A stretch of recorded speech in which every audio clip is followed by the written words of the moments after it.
Bisa dimulai ya. Halo, Assalamualaikum warahmatullahi wabarakatuh. Waalaikumsalam Selamat pagi. warahmatullahi wabarakatuh, Bu Waalaikumsalam Indra. warahmatullahi Waalaikumsalam wabarakatuh. warahmatullahi wabarakatuh. Ya, suara saya terdengar? Ya, Waalaikumsalam terdengar, Terdengar jelas, Oke, Bu. terdengar oke. jelas. Kita mulai ya sesi web hari ini. Jadi agenda kita di pagi hari ini adalah yang pertama, saya akan memberikan materi yang berkaitan dengan tugas satu ya, yang ada hubungannya dengan tugas satu. Kemudian nanti di akhir sesi kita akan membahas jawaban tugasnya gitu ya. Jawaban tugasnya. Jadi kenapa saya memilih waktu mepet-mepet ke akhir deadline pengumpulan tugas supaya setelah ini masih ada perbaikan 1 hari ya. Nanti boleh setelah ini kalau misalkan tugasnya dirasa kurang, silahkan dilakukan perbaikan sampai dengan batas waktu yang ditetapkan dalam sistem. Oke, em, perkenalkan diri dulu ya. Saya mau memperkenalkan diri dulu. Saya Liana Dewi, akan membimbing mahasiswa sekalian sampai dengan sesi 8 untuk mata kuliah keuangan bisnis. Oke, kita akan mulai dengan laporan arus kas. Karena di tugas satu, kalau tidak salah, ada yang berkaitan dengan manajemen kas ya. Oke, kita langsung masuk ke materi. Nanti saya akan lakukan absen di pertengahan, mepet-mepet ke akhir ya, supaya nanti yang hadir bisa terabsen semua.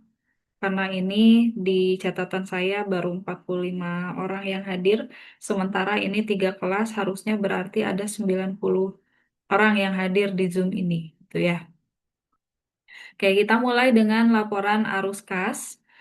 Definisinya sendiri, kas dan setara kas itu merupakan investasi yang sifatnya sangat liquid, berjangka waktu pendek, dan dapat cepat dijadikan kas dalam jumlah tertentu tanpa mengalami perubahan nilai yang signifikan.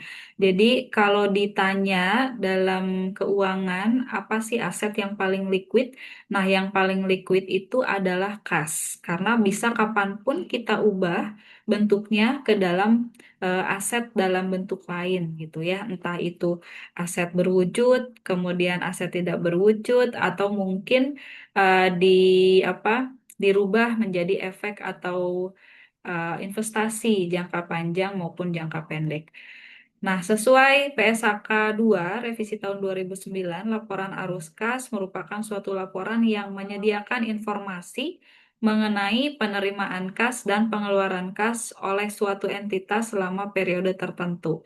Jadi yang dimasukkan ke dalam laporan arus kas itu hanya kas masuk dan kas keluar saja. Tujuan dari laporan arus kas yang pertama itu adalah menyediakan informasi yang relevan mengenai penerimaan dan pengeluaran kas bagi investor dan kreditur, kemudian membantu pembaca laporan keuangan dalam memperkirakan perbedaan antara laba bersih dengan penerimaan serta pengeluaran kas yang terkait dengan pendapatan, kemudian membantu menentukan pengaruh transaksi kas dan non-kas dari aktivitas pendanaan dan investasi terhadap posisi keuangan suatu entitas. Lanjut, tujuannya itu untuk dapat memperkirakan arus kas masa datang. Nah, biasanya kita mengenal arus kas proyeksi. Jadi, setiap awal buku dalam akuntansi, kita selalu buat yang namanya arus kas proyeksi. Tentu untuk dilaksanakan di periode berikutnya dan sebagai bahan acuan. Apa sih yang harus kita keluarkan atau apa yang kas yang memang harus masuk ke perusahaan di waktu-waktu tersebut. Kemudian mengevaluasi pengambilan keputusan manajemen, selanjutnya untuk menentukan kemampuan perusahaan dalam membayar dividen kepada pemilik, pembayar utang jangka panjang, dan lainnya. Kemudian menunjukkan hubungan laba bersih dengan keadaan kas perusahaan. Nah, jadi kemarin kalau saya flashback sedikit ya, di diskusi 3 ya, di diskusi 3 itu banyak sekali yang bertanya bagaimana posisinya kalau ternyata laba bersih itu berbeda signifikan dengan jumlah kas gitu ya. Mana sih yang lebih penting antara laba bersih dengan kas? Jadi kalau boleh dijawab di sini secara langsung dua-duanya juga penting. Tergantung kita tujuannya untuk menilai apa. Kalau tujuannya untuk menilai kinerja penjualan atau aktivitas, maka laba bersih menjadi penting, menjadi ukuran bahwa kinerjanya sudah baik. Namun kalau kita ingin menilai perusahaan ini bisa tidak sih memenuhi kebutuhan operasional gitu ya, memenuhi kewajiban jangka pendek. Nah, maka kita berbicaranya harus berdasarkan jumlah kas yang terdapat di perusahaan. Jadi tujuannya berbeda. Kalau laba bersih menilai kinerja kinerja ya, kemudian kalau kas itu lebih ke menilai kemampuan perusahaan dalam memenuhi kebutuhan operasional maupun utang jangka pendek atau utang lancar. Nah, bedanya lagi apa? Kalau laba bersih itu semua transaksi secara akrual gitu ya dicatat dan dihitung, sementara kalau kas ya betul-betul hanya berkaitan transaksinya dengan penerimaan dan pengeluaran kas. Jadi dua hal yang berbeda tapi saling berkesinambungan di dalam perusahaan. Kemudian kita lanjutkan ke materinya. Nah, ini aktivitas dalam laporan arus kas. Jadi ada aktivitas operasi. Yang pertama, aktivitas operasi itu aktivitas penghasil utama pendapatan. Nah, ini contohnya. Ada penerimaan tunai dari penjualan, pendapatan bunga, pendapatan dividen, kemudian ada pembayaran tunai itu untuk pemasok, karyawan, pemerintah, kreditur, dan lain-lain. Dalam bentuk apa? Nah, pengeluarannya ini biasanya dalam bentuk pembelian secara tunai gitu ya. Kemudian gaji karyawan, pajak, dan lain sebagainya. Selanjutnya ada aktivitas investasi. Nah, aktivitas investasi itu perolehan dan pelepasan aset jangka panjang serta investasi lain yang tidak termasuk setara kas. Nah, ini contohnya untuk penerimaan ada penjualan aktiva tetap. Kalau tadi juga ada ya di aktivitas operasi juga ada eh, penerimaan dari penjualan gitu ya. Nah, ini juga ada dari penjualan, tapi penjualan aktiva tetap. Ini berbeda tentu ya, berbeda. Kalau yang tadi berkaitan dengan aktivitas bisnis perusahaan, kalau yang ini di aktivitas investasi, itu penjualan aktiva tetap tentu tidak berkaitan langsung dengan kegiatan perusahaan. Nah, selanjutnya penerimaan akan berasal dari penjualan investasi, penjualan aktiva tak berwujud, kemudian penerimaan hasil penagihan pinjaman. Sementara pengeluarannya itu bisa digunakan untuk pembelian aktiva tetap, pembelian investasi dari entitas lain, kemudian pembelian aktiva tak berwujud, dan pemberian pinjaman kepada entitas lain. Selanjutnya dalam laporan arus kas kita mengenal adanya aktivitas pendanaan. Nah, aktivitas pendanaan itu aktivitas yang mengakibatkan perubahan dalam jumlah serta komposisi kontribusi modal dan pinjaman jangka panjang perusahaan. Misalnya ini penerimaannya itu berasal dari penerbitan surat berharga berupa saham, kemudian menerbitkan surat utang jangka panjang berupa utang obligasi, wesel bayar jangka panjang, dan untuk pengeluarannya itu berasal dari pembayaran kas pada pemegang saham, kemudian penarikan surat utang jangka panjang dan pembelian saham treasury. Jadi kalau disimpulkan dalam laporan arus kas itu kita mengenal adanya tiga aktivitas, yaitu aktivitas operasional, berarti berkaitan dengan kegiatan bisnis perusahaan, berkaitan langsung dengan kegiatan bisnis perusahaan. Kemudian ada aktivitas investasi yang berkaitan dengan pembelian atau penjualan aset tetap maupun investasi ya. Kemudian ada aktivitas pendanaan. Nah, di aktivitas pendanaan ini tentu kasnya itu berkaitan dengan em, pinjaman jangka panjang, misalkan, kemudian investasi dan obligasi. Investasinya bisa dalam saham dan obligasi.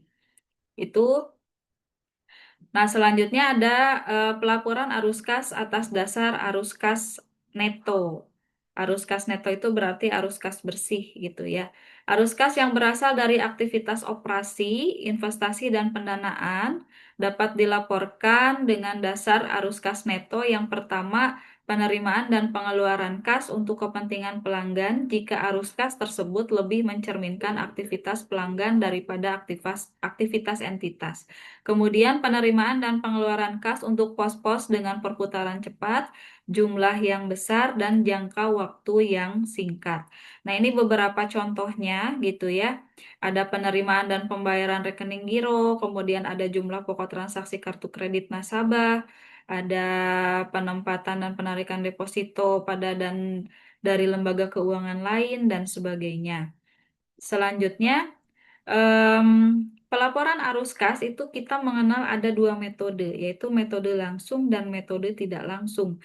Kalau metode langsung, data-datanya itu berasal langsung dari jurnal ya, dari jurnal biasanya, tapi hanya untuk transaksi-transaksi yang berkaitan dengan kas gitu. Nah, kalau kita gunakan metode tidak langsung, maka metode ini banyak menggunakan laporan keuangan sebelumnya. Jadi, kalau misalkan lagi bikin laporan arus kas dengan metode tidak langsung, berarti kita butuh data yang asalnya dari laporan laba rugi, kemudian neraca, dan laporan perubahan posisi modal gitu ya. Nah, ini dalam metode tidak langsung, arus kas neto dari aktivitas operasi ditentukan dengan menyesuaikan laba atau rugi neto dari pengaruh perubahan persediaan dan piutang usaha, serta utang usaha selama periode berjalan, pos non-kas, di sini contohnya penyusutan, provisi, pajak tangguhan, dan lain sebagainya. Kemudian semua pos lain yang berkaitan dengan arus kas investasi atau pendanaan. Penyusunan laporan arus kas, langkahnya itu yang pertama menentukan jumlah perubahan kas atau ekivalen kas. Ini kalau kita menggunakan metode tidak langsung ya.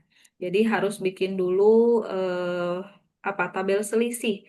Tabel selisih antara misalkan neraca tahun sekarang dengan tahun sebelumnya. Nah, selisihnya baru kita nanti masukkan ke laporan arus kas. Kemudian menentukan jumlah kas bersih yang disediakan atau digunakan oleh aktivitas operasi, menentukan jumlah kas bersih yang disediakan atau digunakan oleh aktivitas investasi, menentukan jumlah kas bersih yang disediakan atau digunakan oleh aktivitas pendanaan, dan menyusun laporan arus kas secara lengkap. Ini langkah-langkahnya. Nah, itu untuk pelaporan arus kas ya. Selanjutnya kita akan masuk ke rasio ya. Karena di soal tugas satu kemarin soal-soalnya berkaitan juga dengan rasio keuangan. Nah, kita akan mengenal berapa banyak sih sebetulnya rasio keuangan yang ada gitu ya. Nah, kita mulai ini dengan analisis rasio yang pertama. Jadi saya bagi menjadi dua apa paket PowerPoint gitu ya, saking banyaknya. Jadi saya pisahkan ke dalam dua PowerPoint. Nah, analisis rasio, analisis rasio itu sebetulnya penilaian kinerja perusahaan yang dilakukan di akhir periode gitu. Jadi dalam manajemen keuangan, dalam manajemen akuntansi ya, kita mengenal adanya tiga cara untuk menganalisis bisnis. Analisis tersebut bisa dilakukan di awal, sebelum dilakukan kegiatan gitu ya. Kemudian di pertengahan, lalu di akhir. Nah, di akhir ini salah satu yang paling terkenal adalah analisis dengan menggunakan rasio keuangan. Nah, nanti di tugas 2 Anda akan menemukan soal yang berkaitan dengan analisis di awal periode atau analisis proyek gitu ya. Ada payback period, kemudian kemarin ada soal terkait NPV gitu ya, net present value dan lain sebagainya. Nah, itu analisis di awal. Untuk tugas satu, kemarin yang dipertanyakan itu adalah rasio likuiditas, kalau tidak salah ingat ya, dengan rasio profitabilitas. Nah, ini berarti analisisnya dilakukan di akhir setelah laporan keuangan selesai gitu. Baru kita melakukan analisis kinerja dengan menggunakan rasio. Banyak sebetulnya jenis-jenis apa analisis kinerja yang bisa dilakukan gitu ya. Ada menggunakan scatter graph, kemudian eh, ada yang menggunakan lain-lainnya. Nah, namun memang yang paling terkenal adalah analisis rasio keuangan gitu. Nah, analisis rasio keuangan ini membandingkan pos-pos yang berlainan dalam satu laporan keuangan. Analisis rasio menunjukkan keadaan perusahaan pada suatu periode secara lebih mendalam, dan hasil analisis rasio tergantung kepada kemampuan seorang analis. Kenapa tergantung sama kemampuan seorang analis? Karena memang hasil dari rasio keuangan ini harus diinterpretasikan, harus dijelaskan. Lalu nanti hasilnya adalah pengambilan kebijakan atau keputusan di perusahaan. Jadi ini adalah proses yang sangat penting, makanya harus dikerjakan oleh orang-orang yang kompeten. Begitu. Kalau misalkan salah menginterpretasikan, pada akhirnya nanti akan salah mengambil kebijakan atau keputusan, juga strategi ya. Nah, ini bahaya itu. Makanya harus sama orang yang kompeten. Nah, jenis-jenis rasio keuangan itu banyak sebetulnya. Jadi yang dipelajari di tugas satu itu hanya beberapa gitu ya, hanya beberapa kelompok. Nah, sebetulnya jenis-jenis rasio keuangan itu ini ada rasio likuiditas, ya, kemudian ada rasio leverage atau bisa kita sebut juga solvabilitas gitu. Kemudian ada rasio aktivitas, rasio profitabilitas, rasio pertumbuhan, dan rasio penilaian. Jadi yang paling terkenal di antara semua rasio ini yang mana? Nah, itu ya. Karena soal-soal yang diberikan di tugas satu itu tidak semuanya gitu berkaitan dengan rasio-rasio ini. Jadi memang pada prakteknya gitu, pada prakteknya juga rasio-rasio ini akan dicari sesuai dengan kebutuhan perusahaan. Tapi memang yang paling terkenal dan paling wajib dikerjakan gitu ya untuk rasio keuangan itu adalah rasio likuiditas, rasio solvabilitas, rasio aktivitas, dan rasio profitabilitas. Jadi keempat rasio tersebut paling banyak dicari gitu ya, dikerjakan setiap akhir periode di suatu perusahaan gitu. Nah, perbedaan data keuangan di perusahaan ini bisa berkaitan dengan jumlah aktiva yang dimiliki perusahaan, perbedaan struktur modal, perbedaan kebijakan, perbedaan unsur manfaat dari aktiva, dan perbedaan sistem dan prosedur akuntansi. Langkah menentukan standar rasio. Nah, kemarin juga di diskusi ada beberapa yang bertanya terkait eh, dikatakan bagus itu kalau standarnya seperti apa sih gitu ya, rasio keuangan itu. Nah, rasio keuangan itu kalau mau kita nilai gitu ya, harus ada standarnya. Yang pertama, membandingkan analisa rasio per tahun. Jadi bisa digunakan bisa dilakukan perbandingan antara rasio keuangan dari tahun ke tahun. Itu untuk menilai pertumbuhan kinerja perusahaan. Gitu.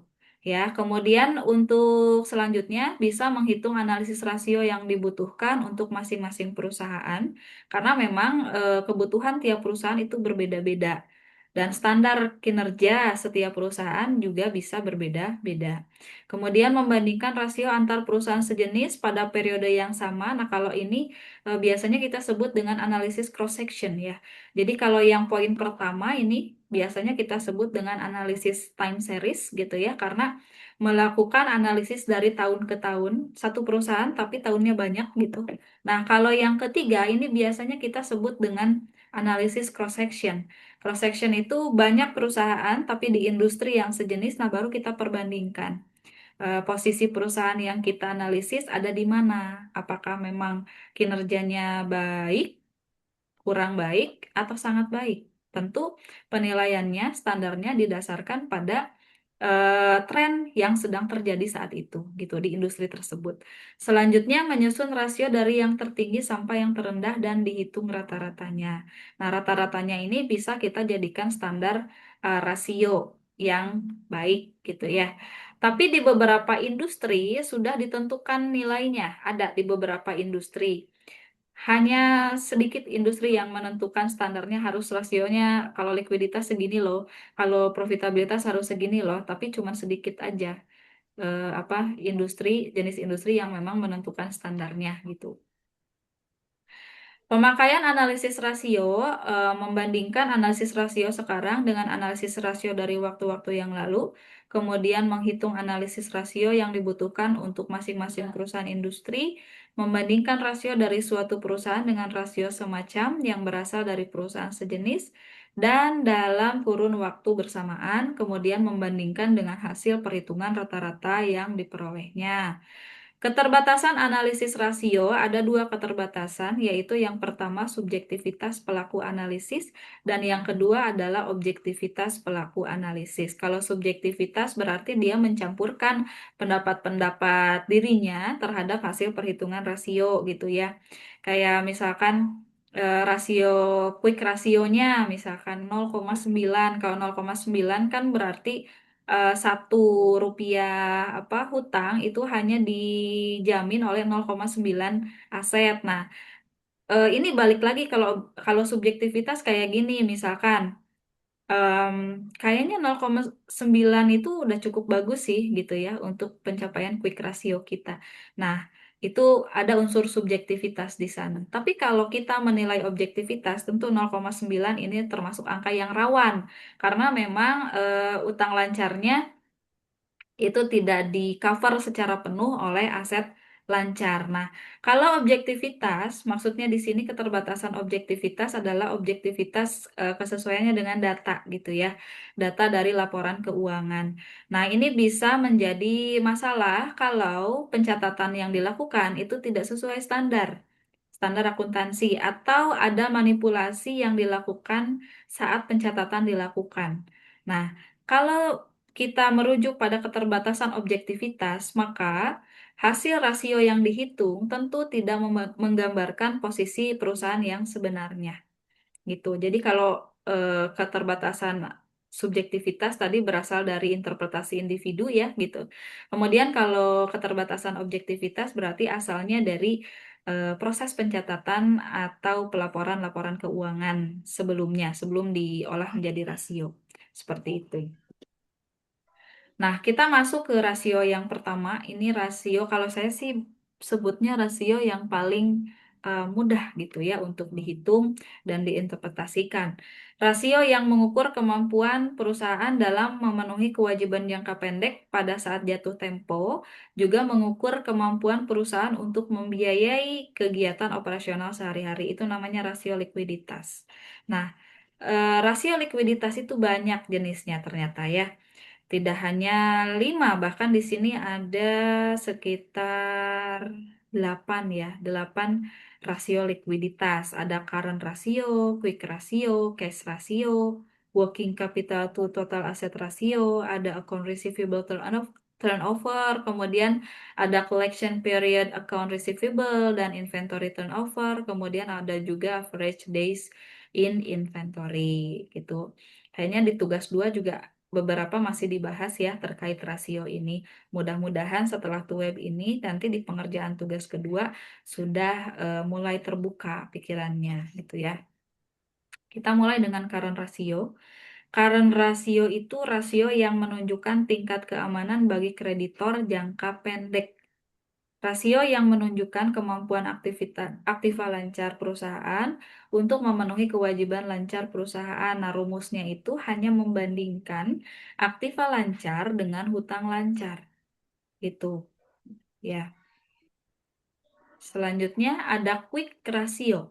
Quick ratio itu rasio yang menunjukkan kemampuan aktiva lancar yang benar-benar liquid untuk memenuhi kewajiban lancar perusahaan. Aktiva lancar kembali diseleksi untuk pos-pos yang kurang liquid. Nah, ini beda ya sama quick ratio tadi. Beda sama quick ratio. Ada beberapa yang ditambahkan dalam quick ratio ya dibanding dengan current ratio. Bentar. Oke, kita lanjut lagi. Bentar.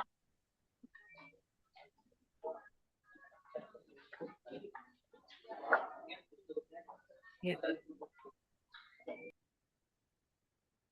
kita lanjut lagi ya. Quick ratio itu rumusnya aktiva lancar termasuk di dalamnya kas, efek, piutang dagang ya dikali hutang lancar. Jadi efek itu apa? Efek itu investasi jangka pendek. Jadi ada saham dan obligasi tapi jangka pendek ya, namanya efek.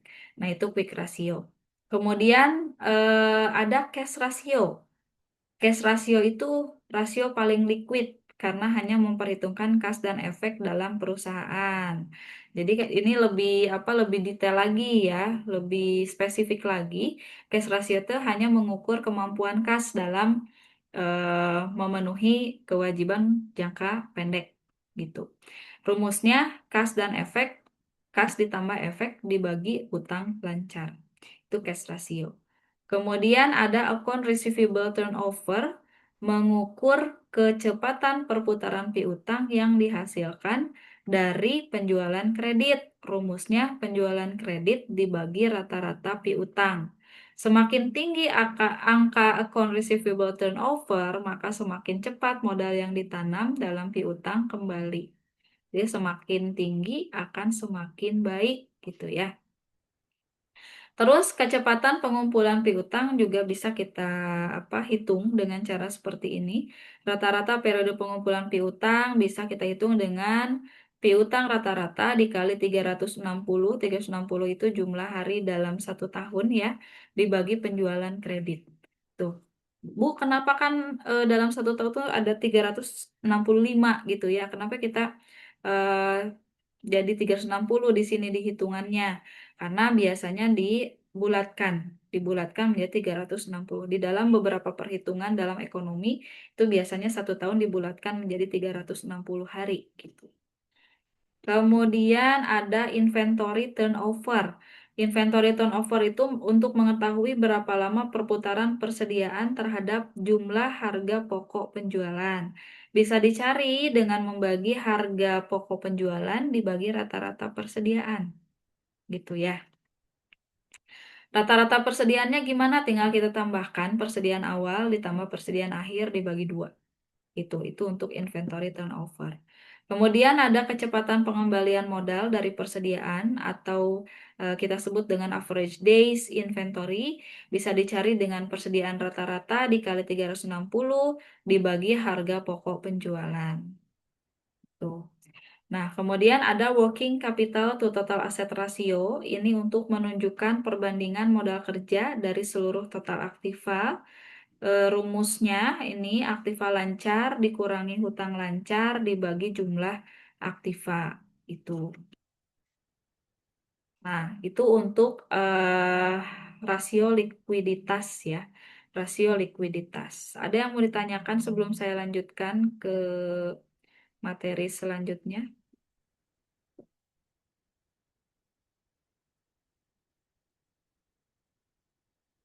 Oke, nampaknya tidak ada yang ditanyakan ya.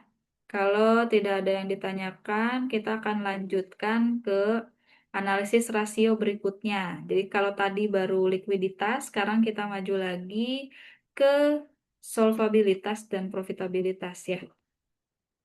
Nah, kita masuk ke rasio leverage. Rasio leverage itu mengukur seberapa jauh perusahaan dibiayai oleh utang. Jenis-jenisnya di sini lumayan banyak juga ya. Ada total debt to equity ratio, ada total debt to total capital asset, ada long term debt to equity ratio, ada tangible asset debt coverage, dan ada times interest earned ratio. Nah, ini kita mulai dengan yang pertama, ada total debt to equity ratio. Total debt to equity ratio itu menghitung persentase hutang dari modal sendiri. Rumusnya itu tinggal kita jumlahkan hutang lancar ditambah hutang jangka panjang dibagi dengan modal sendiri. Atau, nah ini ada lagi rumus lainnya ya. Rumus lainnya itu hutang lancar ditambah hutang jangka panjang dibagi modal sendiri dikali 100%. Ini ada contohnya di sini. Ada contohnya. Nah, tahun 2008 diperoleh total debt to equity ratio-nya 119%, sementara tahun 2009 itu 96%. Silahkan diartikan bagaimana ini artinya. Persentase hutang dari modal sendiri, ya. Artinya gimana? Berarti di tahun 2008, ya. Di tahun 2008 1,19 hutang gitu ya. Berarti setiap 1 rupiah modal ini digunakan untuk menjamin 1,19 rupiah hutang gitu. Nah, sementara di tahun 2009 ya, setiap 1 rupiah modal itu digunakan untuk menjamin 0,96 rupiah hutang. Jadi yang lebih sehat itu adalah tahun 2009. Karena 1 rupiah modalnya itu mengcover jumlah hutang yang di bawah 1 rupiahnya dia sendiri gitu ya. Jadi yang paling baik, yang lebih baik itu di 2009 itu.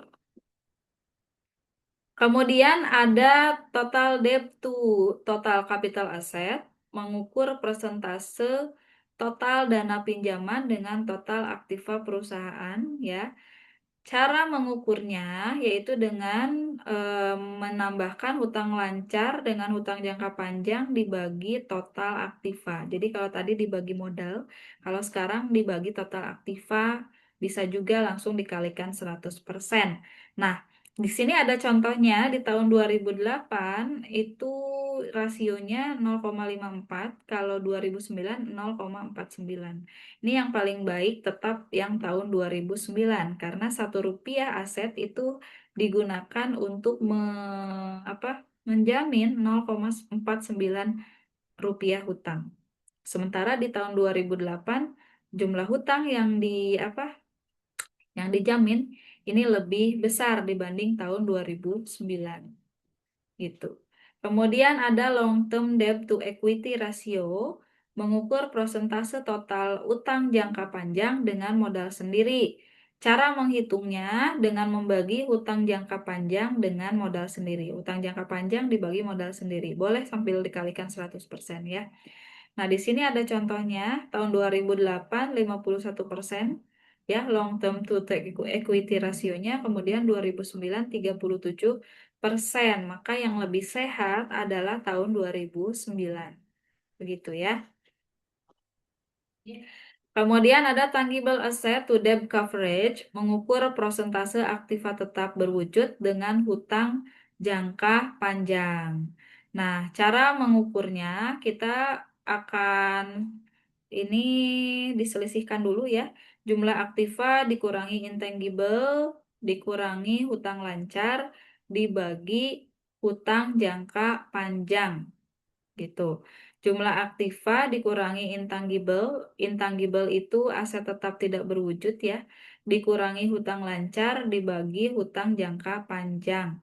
Nah, diketahui tahun 2008 ini tangible asset to debt coverage-nya adalah 2,95%, 295%, dan tahun 2009 itu 371%. Berarti yang lebih baik itu di tahun 2009 karena tangible asetnya itu melebihi jumlah hutang jangka panjangnya. Begitu. Kemudian ada times interest earned ratio, yaitu perbandingan antara EBIT ya, EBIT. EBIT itu earning before income tax ya, atau laba earning before, berarti laba sebelum bunga dan pajak, EBIT itu ya, dengan bunga pinjaman jangka panjang. Nah, cara menghitungnya EBIT dibagi beban bunga jangka panjang gitu. Di tahun 2008 jumlahnya 1.108%, sementara di tahun 2009 itu 1.473%. Jadi lebih baik di tahun 2009. Selanjutnya ada rasio aktivitas ya. Tadi kan kita sudah membahas rasio likuiditas, rasio solvabilitas, kemudian kita sekarang akan membahas rasio aktivitas ya. Rasio aktivitas itu fungsinya adalah mengukur seberapa efektif perusahaan memanfaatkan semua sumber daya yang ada. Jenis-jenis rasio aktivitas itu ada inventory turnover, ada average collection period, ada fixed asset turnover dan total asset turnover. Kita perhatikan, yang pertama itu inventory turnover, yaitu mengukur kemampuan berputarnya inventory dalam suatu periode. Cara mengukurnya HPP dibagi persediaan rata-rata. Jadi harga pokok penjualan dibagi persediaan rata-rata. Nah, ini ada contohnya di tahun 2008 itu 8,11 kali dan tahun 2009 itu 9 kali. Maka inventory turnover yang paling baik adalah yang jumlahnya lebih besar atau lebih tinggi, yaitu kalau di contoh yang ini berarti yang 9 kali. Semakin besar, maka semakin baik.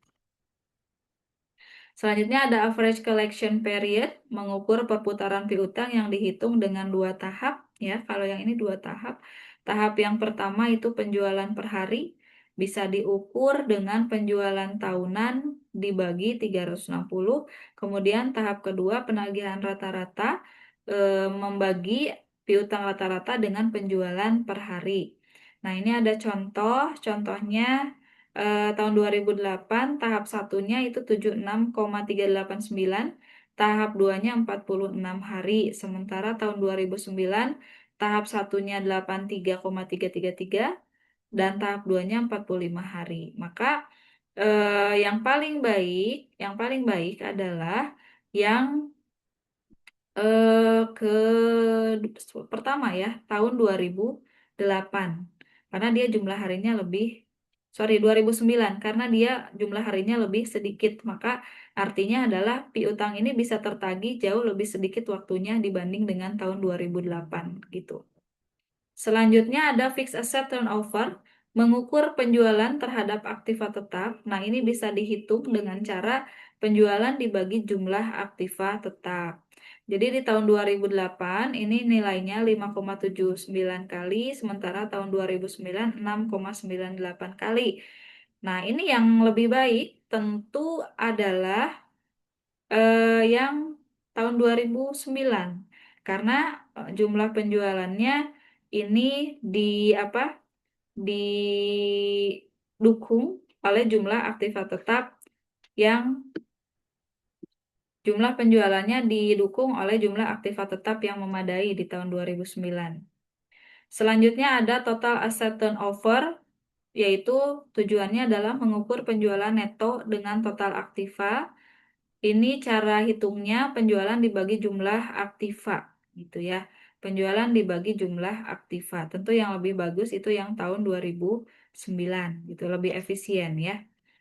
Selanjutnya ada rasio profitabilitas. Rasio profitabilitas itu tujuannya adalah mengukur seberapa mampu perusahaan menghasilkan laba dari sumber daya yang tersedia. Jenis-jenis rasio profitabilitas itu ada gross profit margin ratio, ada operating income ratio, operating ratio, net profit margin. Nah, ini yang ada di soal tugas 1 ya. Kemudian earning power of total investment atau EBIT. Kemudian ada net earning power ratio atau ROI dan rate return for the owner atau net worth. Nah, kita masuk ke gross profit margin dulu. Gross profit margin itu tujuannya mengukur kemampuan perusahaan menghasilkan laba kotor dari aktivitas penjualan. Nah, ini.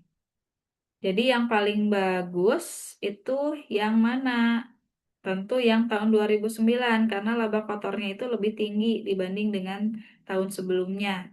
Kemudian ada operating income ratio, mengukur kemampuan perusahaan menghasilkan laba. Labanya EBIT ya, earning before income tax dari penjualan bersih. Cara efeknya yaitu dengan membagikan laba kotor dikurangi biaya administrasi umum dan penjualan atau EBIT dengan penjualan bersih. Ini juga ada contohnya dan ini yang paling baik, yang lebih baik adalah yang tahun 2009. Operating ratio mengukur besarnya biaya yang dikeluarkan untuk mendapatkan laba operasional. Nah, ini rumusnya harga pokok penjualan ditambah biaya administrasi ditambah biaya penjualan dibagi penjualan bersih. Ya, dibagi penjualan bersih. Jadi, yang paling baik di antara 2008 dan 2009 kalau di sini adalah yang tahun 2009. Berarti kemampuan untuk memperoleh laba operasionalnya ini lebih tinggi dibanding dengan tahun 2008. Selanjutnya ada net profit margin ratio, mengukur kemampuan perusahaan menghasilkan laba bersih dari penjualan. Nah, rumusnya itu laba setelah pajak dibagi penjualan kali 100%. Ini NPM yang paling tinggi itu yang paling bagus ya. Selanjutnya ada earning power total investment, rasio terhadap laba operasi sebelum dipotong bunga dan pajak. Earning power total investment itu bisa kita cari dengan membagikan EBIT dibagi jumlah aktiva kali 100%. Jadi yang paling bagus kalau di sini di contohnya yang tahun 2009 karena EBIT-nya lebih tinggi dibanding dengan tahun 2008 ya, dengan jumlah aktiva juga yang lebih tinggi, jauh lebih tinggi. Gitu. Terus ada net earning power ratio, rasio terhadap laba setelah pajak dengan total aktiva. Nah, ini tinggal kita membagikan laba setelah pajak dibagi jumlah aktiva kali 100% untuk net earning power ratio. Kemudian ada ROA atau ROI. ROA itu return on asset, sementara ROI itu return on investment gitu ya. Mengukur efektivitas perusahaan dalam menggunakan sumber daya yang ada. Nah, rumusnya laba usaha dalam kurung EBIT ya dibagi operating asset kali 100%. Ini untuk ROI. Kalau ini ROA ya, sorry ini ROA. Kalau ROI itu jumlah investment. Nah, ini ROA. Kalau ROI itu investment berarti di bawahnya bukan operating asset tapi investment ya, investasi. Nah, ini contohnya di 2008 dan 2009 jumlah ROA atau ROI-nya ini 44%, 2008, 2009 itu 50%. Maka lebih baik yang 2009 karena lebih efisien gitu ya. Terus ada lagi rate of return for the owner. Jadi rasio ini mengukur rasio terhadap laba setelah pajak dengan modal sendiri. Cara menghitungnya laba setelah pajak dibagi modal sendiri kali 100%. Contohnya ini ya 2008 dan 2009. Maka yang lebih bagus itu yang 2009. Karena semakin tinggi labanya, maka akan semakin baik. Selanjutnya, kita masuk ke pemakaian analisis rasio.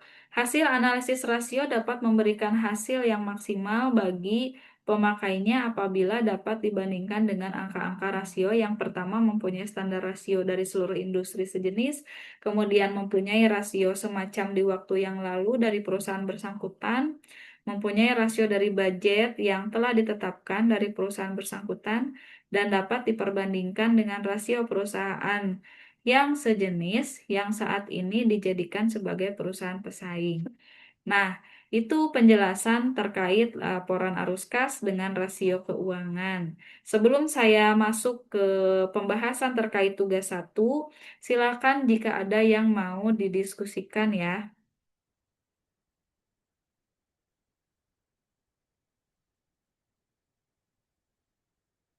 Ada yang mau didiskusikan atau kita lanjut saja? Lanjut aja, Bu. Lanjut aja ya, oke.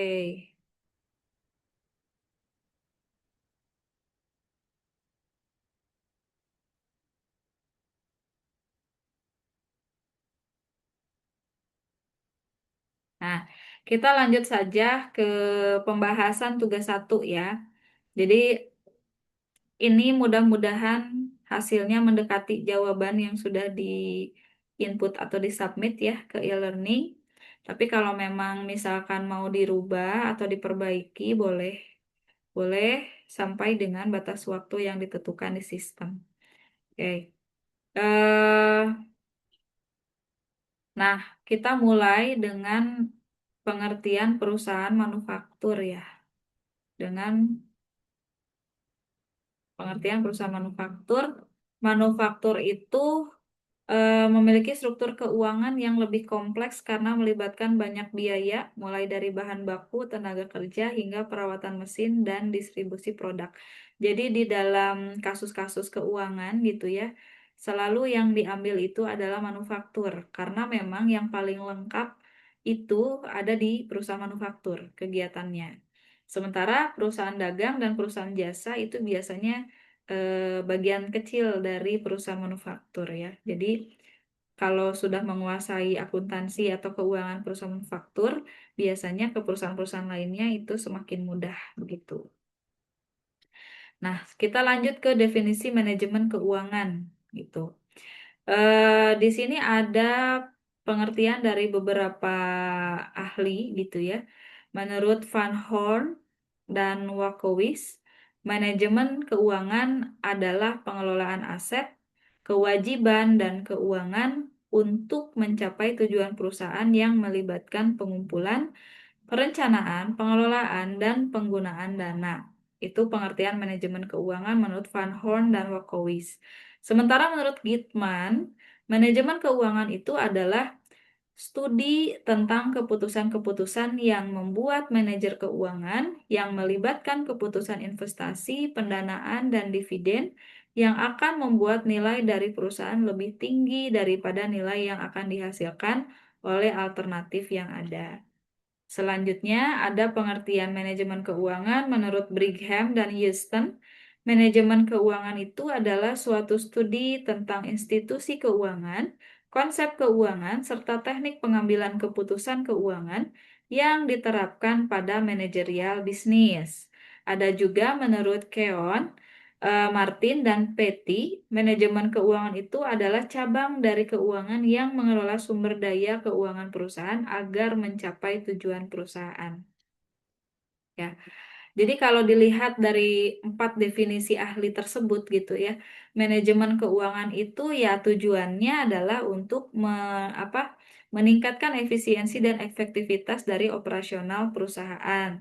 Sehingga di dalamnya perlu ada perencanaan, pengelolaan, serta evaluasi dari pemenuhan atau penggunaan sumber daya yang ada di perusahaan termasuk di dalamnya uang. Seperti itu. Tujuan utama manajemen keuangan itu untuk mengoptimalkan penggunaan sumber daya keuangan dengan cara yang menguntungkan dan berkelanjutan. Itu tujuannya. Nah, sementara aktivitas utama dari manajemen keuangan yang pertama adalah keputusan pendanaan, yang kedua keputusan investasi, dan yang ketiga keputusan pengelolaan aset. Kenapa saya tadi bahas laporan keuangan, laporan arus kas di awal? Karena sebetulnya berkaitan dengan manajemen keuangan, seperti itu ya. Keputusannya juga sama halnya dengan jenis-jenis operasi yang tadi kita bahas di laporan arus kas gitu.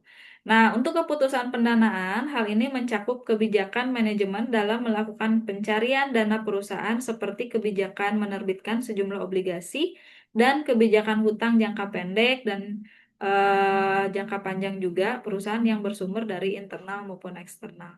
Selanjutnya untuk keputusan investasi, ini kebijakan investasi atau penanaman modal perusahaan pada aktiva tetap berupa tanah, gedung, juga peralatan dan mesin maupun aktiva finansial berupa surat berharga seperti saham dan obligasi atau aktivitas investasi dana di berbagai aktiva. Selanjutnya ada keputusan pengelolaan aset berkaitan dengan kebijakan pengelolaan aset yang dimiliki secara efisien untuk mencapai tujuan perusahaan. Selanjutnya ada laporan keuangan. Jadi pertanyaan yang kedua di dalam tugas 1 itu adalah fungsi-fungsi atau manfaat dari laporan keuangan gitu ya, kegunaan laporan keuangan. Nah, laporan keuangan itu berguna dalam pengambilan keputusan strategis gitu ya. Untuk laporan laba rugi itu bermanfaat memberikan informasi tentang pendapatan dan beban yang terjadi selama periode akuntansi tertentu. Kemudian manfaat lainnya menunjukkan apakah perusahaan memperoleh keuntungan atau mengalami kerugian.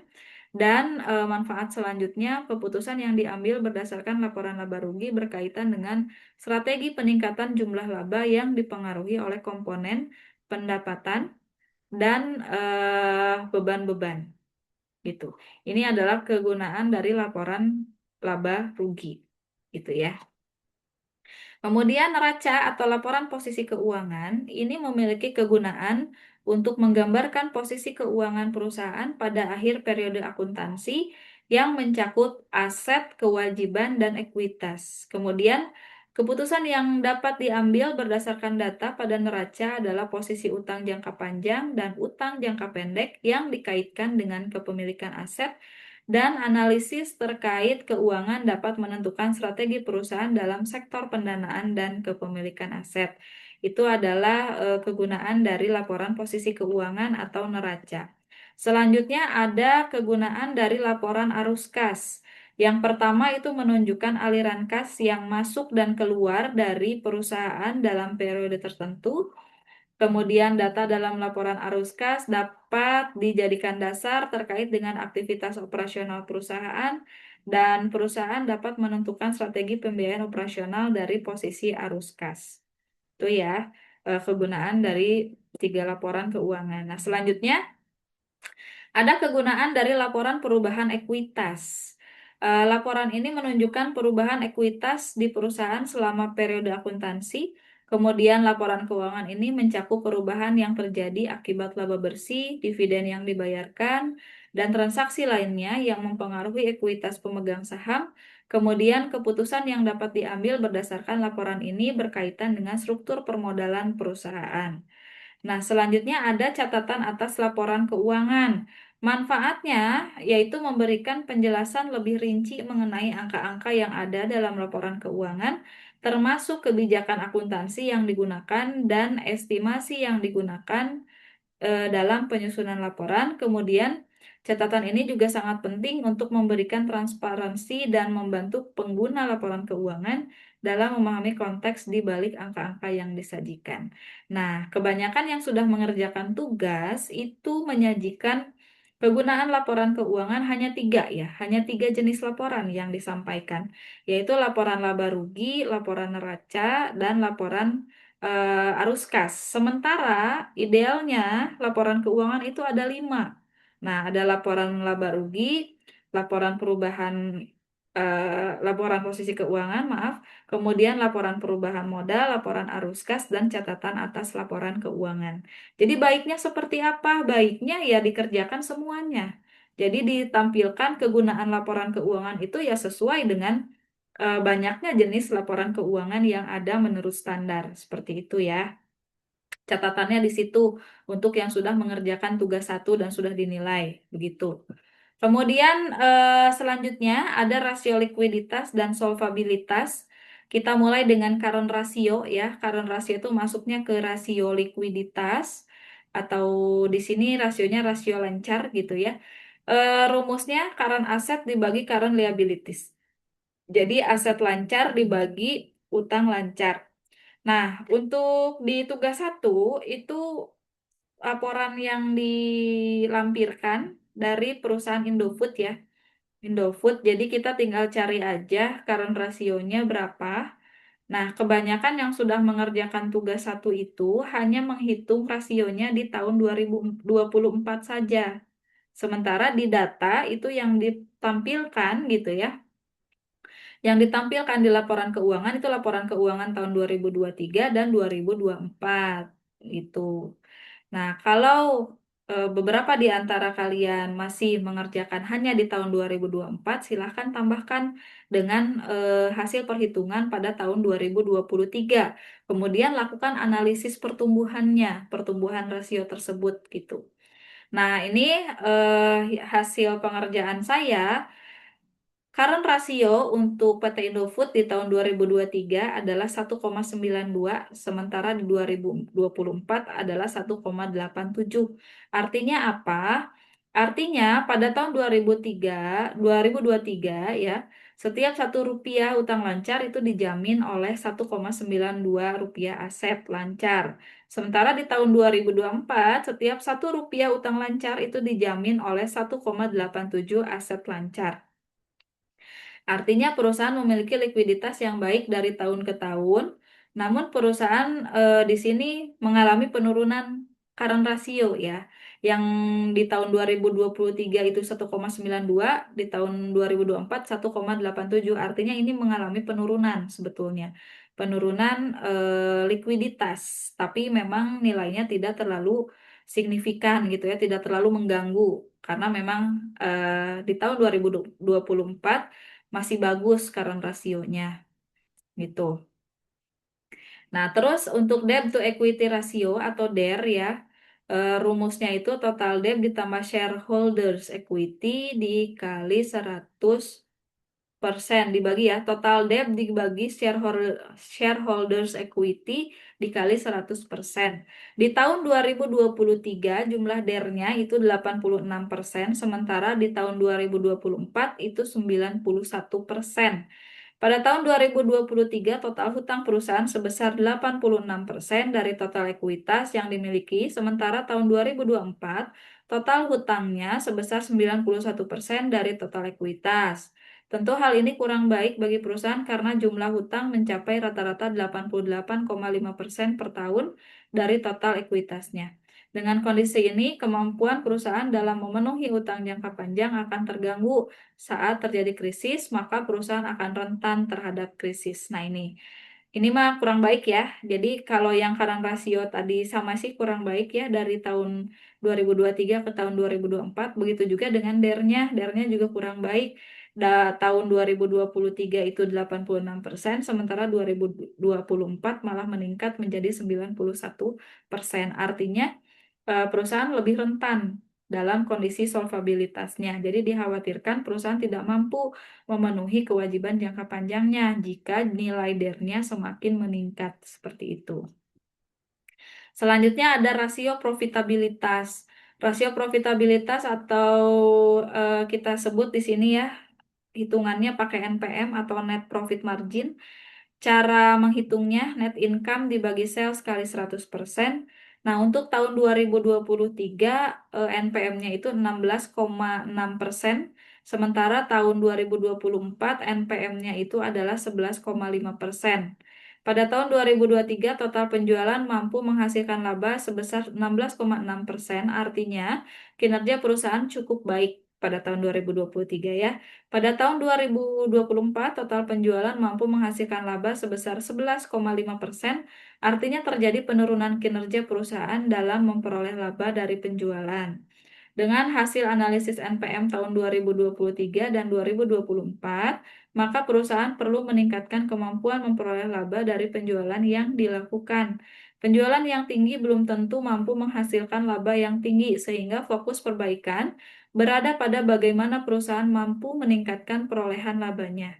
Strategi peningkatan jumlah laba dapat diperoleh dengan meningkatkan jumlah penjualan atau menekan biaya-biaya perusahaan dengan melakukan efisiensi. Itu untuk NPM. Jadi penjualan yang tinggi belum tentu menghasilkan potensi laba yang tinggi juga. Ya, itu catatannya. Kemudian selanjutnya arus kas dari aktivitas operasi. Nah, di soal itu dikatakan ada sisa 3 juta berapa gitu ya untuk kasnya. Nah, itu apa artinya?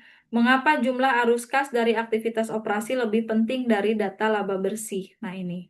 Nilai arus kas aktivitas operasi lebih penting dari data laba bersih dalam menentukan kemampuan perusahaan mempertahankan kegiatan operasionalnya.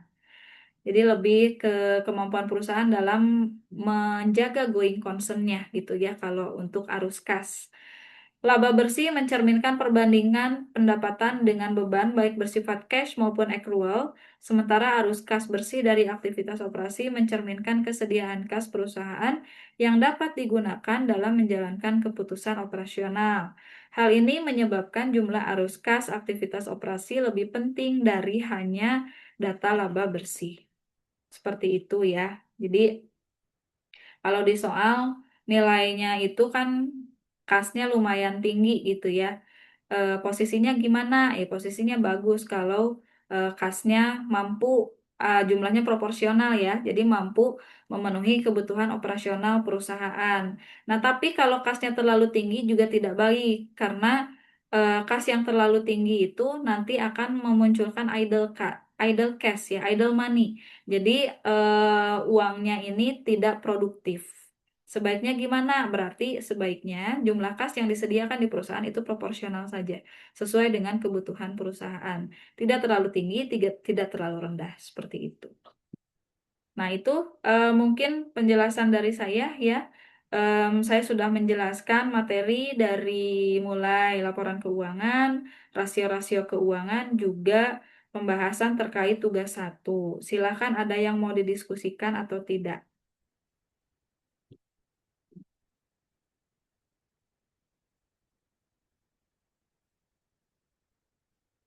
Ada yang mau didiskusikan atau cukup saja?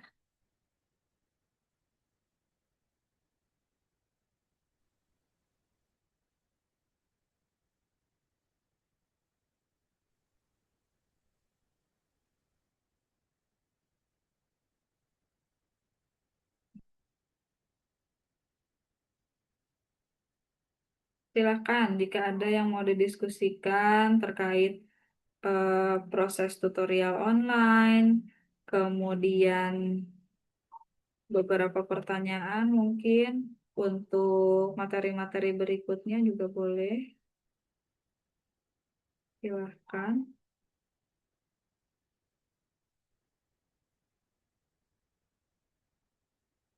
Sambil saya foto dulu absensinya ya. Jadi saya sampaikan sekali lagi.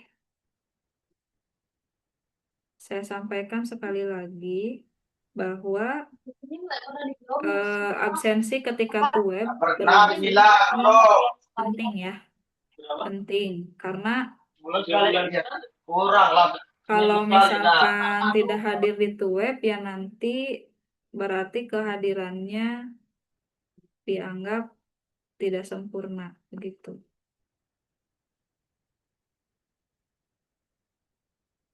Oke. Sepertinya tidak ada yang mau didiskusikan ya. Saya sudah merecord absen untuk hari ini. Total yang hadir untuk 3 kelas itu 53 orang, 52 orang berarti ya. 52 orang, mudah-mudahan di tuweb-tuweb berikutnya jumlah kehadiran akan lebih banyak.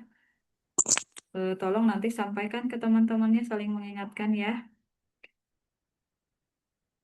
Oke, kalau tidak ada yang mau didiskusikan, saya akhiri dulu sampai di sini ya untuk tuweb 1. Sampai ketemu di tuweb 2 dan tuweb 3, dipastikan hadir ya. Dipastikan hadir, jangan lupa juga kerjakan tugas sesuai dengan batas waktu yang ditentukan, kemudian aktif juga di dalam ini diskusi. Aktif juga di dalam diskusi. Sekian dulu dari saya untuk hari ini. Terima kasih banyak untuk yang sudah hadir. Ke depan di tuweb 2 dan tuweb 3 jadwal kita sama ya, di hari Minggu jam 9. Nanti kita akan melaksanakan tuweb 2 di tanggal 24 Mei. Kemudian tuweb 3 di tanggal 7 Juni. Nah, dipastikan hadir. Seperti biasa nanti linknya akan di-share sebelum pelaksanaan tuweb ya. Oke, sekian dulu dari saya. Terima kasih banyak. Assalamualaikum warahmatullahi wabarakatuh. Selamat pagi semuanya.